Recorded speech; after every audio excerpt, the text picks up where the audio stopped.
afternoon. Welcome to episode 15 of Coach B Weekly and the first playoff edition. Coach B, thank you for joining me once again. And, coming off a high after last night's festivities with the NEC regular season championship, the team's first since 2014. Exciting night, very exciting. Really happy for the players, really happy for the program. It was a season of, where we started off in the non-conference having our learning moments, and throughout this conference regular season, I think we used a lot of that experience to get to that point last night where we had the opportunity to cap off and win the regular season. And, it was our kind of game. Really grinded it out at the end of the game. Felt very proud that we earned the victory and that we went into this postseason with the right mindset. Now, last night, like I said, won the regular season title. Started the conference season out 3-3, but now have won 11 of your last 12. What has gone into that kind of turnaround? Yeah, like I was saying, the experience of learning from our games that we lost or games that we didn't play so well, even if we won. Just using those experiences to really go after what we needed to do better. Sit down and go over watching video on the court, catching ourselves in our bad moments. We do that a lot in practice. We'll catch ourselves in our bad moment, we'll correct, right. And then it's got to be, after that we've got to handle it with grace, where we are appreciative of knowing what we need to do better and then putting our best foot forward to do it. And I think that had a lot to do with, how we compiled the amount of wins that we did. Had that long win streak. Yep. Got knocked off on the road. In an overtime game, with a tough game where we definitely could have won. Different start time there too. Different start time. Just some of the stuff down the stretch. Some tough situations that occurred. We could have won that game, and then coming back and responding so well to come back. I think that was a true testament to how these players have used their experience and trials and tribulations throughout the season and move forward with grace to understand the process of this is how you get better. Right. This is how you improve. You don't improve by just getting upset and then you're just miserable about it.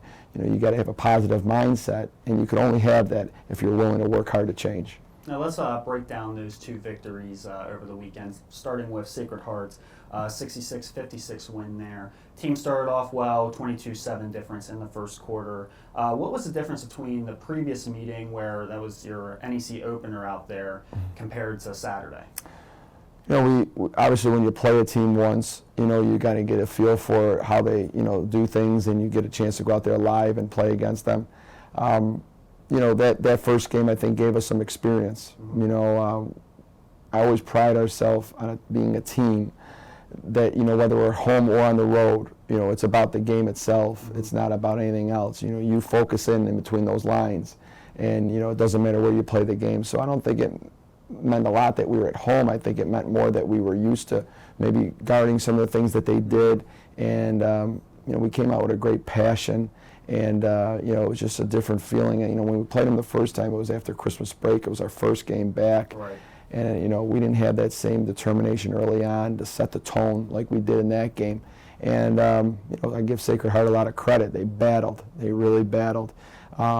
After we got off to that start, it wasn't like we just put them away early and then they just they grinded back in. The team played with a lot of heart, a lot of passion, so I give them a lot of credit, and they did some nice things in there.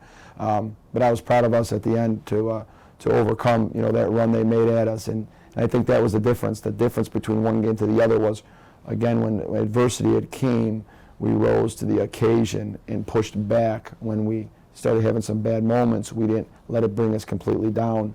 We got positive vibes. We were really excited to get back out there and push ahead again. And it was really nice to see, and it's a testament to our work ethic and our culture. Just expanding on that a little bit, had a pretty good crowd that night. Do you think, or that afternoon? Do you think that helped any there? It always helps. Positive energy is contagious. I always tell the team, when we come to practice every day, If it's quiet in there, it's contagious, and when it's positive and it's loud and energetic, it's contagious. So you're human. You get that crowd, and you get that cheering, and you get the stomping on the bleachers, and you get the band, and you get that environment is what college basketball is all about. And it was nice to feel that. I mean, I never ever look in the crowd. I've always been one that just I never. You're focusing on the game. Always. I mean, and I couldn't if I wanted to. I just am so focused in, and that's how our players are. And it's something as an extension for me is, we're really focused on the game itself, but you could feel it. And after the game was over, sometimes you think back and you say, wow, I felt a lot of energy in that arena tonight. And that's how we felt after Saturday. It was great. We really are thankful for having that support. Now, last night, the 62-48 win against FDU. Pretty efficient offensively shooting the ball. You shot nearly 50% from the field and had an assist on 15 of the 23 field goals. What went into that kind of offensive efficiency? The players understanding what we were doing, the concepts, the preparation going into the games, that, this is how we were going to look to do things and how to attack. And the players came over with a great focus, and they understood what we were trying to do, and you executed. We turned the ball over more than we wanted to last night, so it kind of nullified some of the great stuff we did. When you turn the ball over, we can't have those live ball turnovers and those careless mistakes. But I was really happy to see some of those connected passes where we finished it, and I could just feel a great servanthood out there where everyone was looking to serve each other, and that to me that's the most important thing when we go out there. Something that's become a theme of this season has been good start in first quarter. In NEC play, you're averaging 4.9 more points per game in the first quarter than your opponents. What's gone into just the consistent hot starts? Being ready to come out there and accept the challenge of early on, knowing what we want to do, knowing what they want to do, and not accepting less than 100% right out of the gate. I think that a lot of times teams will just come out and try to get into a flow of things, and I'm really big in setting the tone, and the team understands that, and I think that has a lot to do with the hot starts. A lot of times, to me, are hot starts on the defensive end.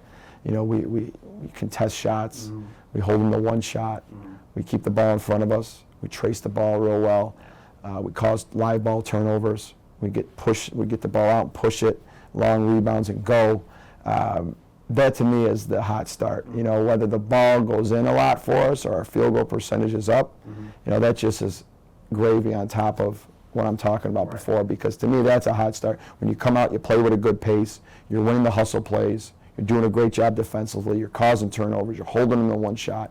The talking, the communication's outstanding, no mishaps with how we're defending, the strategies that we're doing.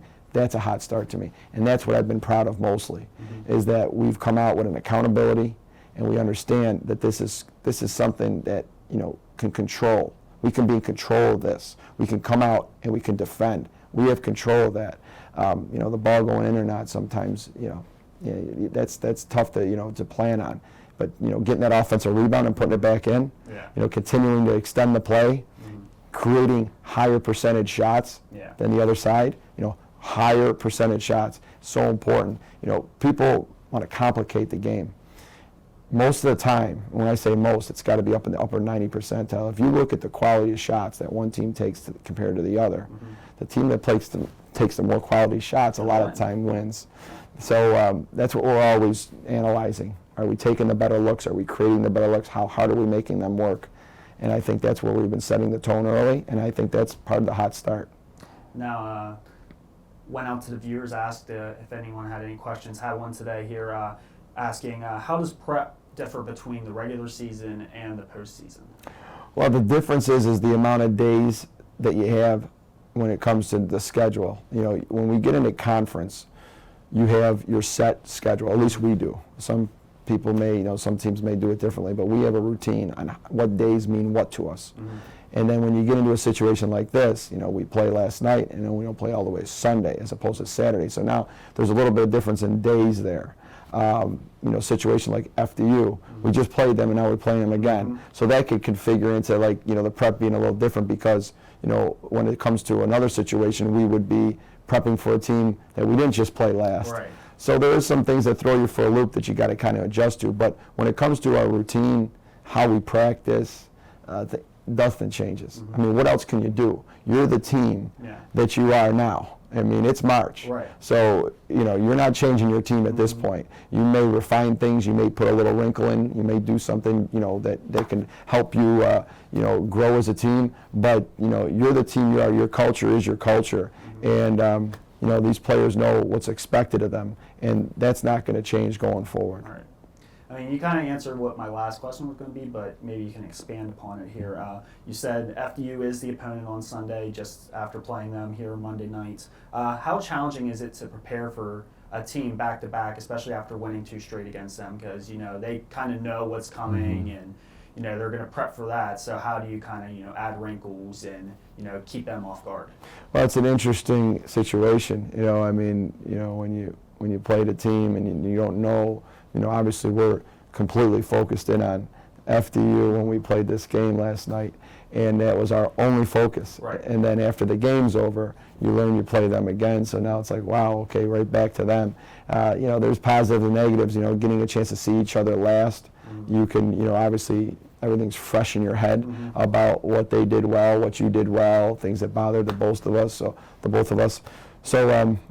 that's a big part of this is that, just playing them last, there's a lot of fresh ideas in your head and stuff. And as well as there's fresh ideas in our head, there's going to be fresh ideas in their head. So at the end of the day, there's all that difference in scenarios and all that, but at the end of the day, it's going to be the preparation as far as getting in there and figuring out what's the best strategy for us. And I'm sure the other side's going to be doing the same thing, and then going out there on game day and just doing what you do the best you possibly can, doing your strategy the best you can.